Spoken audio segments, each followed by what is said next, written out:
नमस्कार दोस्तों, आज हम सुनेंगे हनुमान बालपन, शिक्षा एवं शाप की कहानी। चलो शुरू करते हैं। हनुमान जी के धर्म पिता वायु थे। इसी कारण उन्हें पवन पुत्र के नाम से भी जाना जाता है। बचपन से ही दिव्य होने के साथ साथ उनके अंदर असीमित शक्तियों का भंडार था। बालपन में एक बार सूर्य को पका हुआ फल समझकर उसे खाने के लिए उड़कर जाने लगे। उसी समय इंद्र ने उन्हें रोकने के प्रयास में वज्र से प्रहार कर दिया।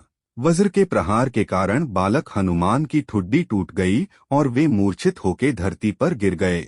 इस घटना से कुपित होकर पवन देव ने संसार भर में वायु के प्रभाव को रोक दिया, जिसके कारण सभी प्राणियों में हाहाकार मच गया। वायु देव को शांत करने के लिए अंततः इंद्र ने अपने द्वारा किए गए वज्र के प्रभाव को वापस ले लिया। साथ ही साथ अन्य देवताओं ने बालक हनुमान को कई वरदान भी दिए। यद्यपि वज्र के प्रभाव ने हनुमान की ठुड्डी पे कभी ना मिटने वाला चिन्ह छोड़ दिया।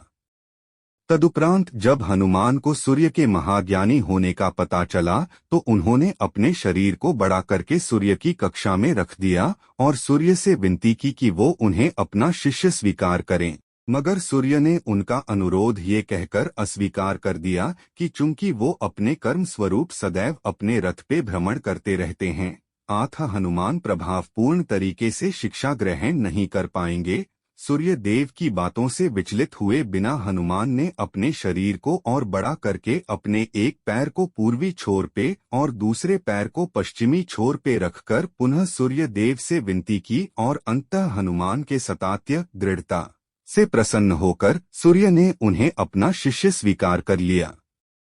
तदोपरांत हनुमान ने सूर्य देव के साथ निरंतर भ्रमण करके अपनी शिक्षा ग्रहण की। शिक्षा पूर्ण होने के उपरांत हनुमान ने सूर्य देव से गुरुदक्षिणा लेने के लिए आग्रह किया, परंतु सूर्य देव ने ये कहकर मना कर दिया कि तुम जैसे समर्पित शिष्य को शिक्षा प्रदान करने में मैंने जिस आनंद की अनुभूति की है वो किसी गुरुदक्षिणा से कम नहीं है। परंतु हनुमान के पुनः आग्रह करने पर सूर्य देव ने गुरुदक्षिणा स्वरूप हनुमान को सुग्रीव धर्मपुत्र सूर्य की सहायता करने की आज्ञा दे दी। हनुमान के इच्छानुसार सूर्य देव का हनुमान को शिक्षा देना सूर्य देव के अनंत, अनादि, नित्य, अविनाशी और कर्मसाक्षी होने का वर्णन करता है। हनुमान जी बालपन में बहुत नटखट थे। वो अपने इस स्वभाव से साधु संतों को सता देते थे। बहुधा वो उनकी पूजा सामग्री और आदि कई वस्तुओं को छीन झपट लेते थे।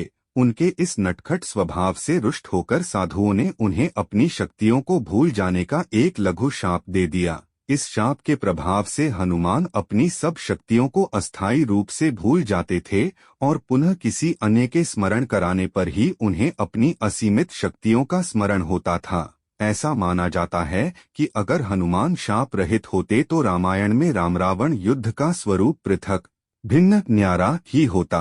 कदाचित वो स्वयं ही रावण सहित संपूर्ण लंका को समाप्त कर देते। वीडियो अच्छी लगी है तो लाइक और सब्सक्राइब कीजिए।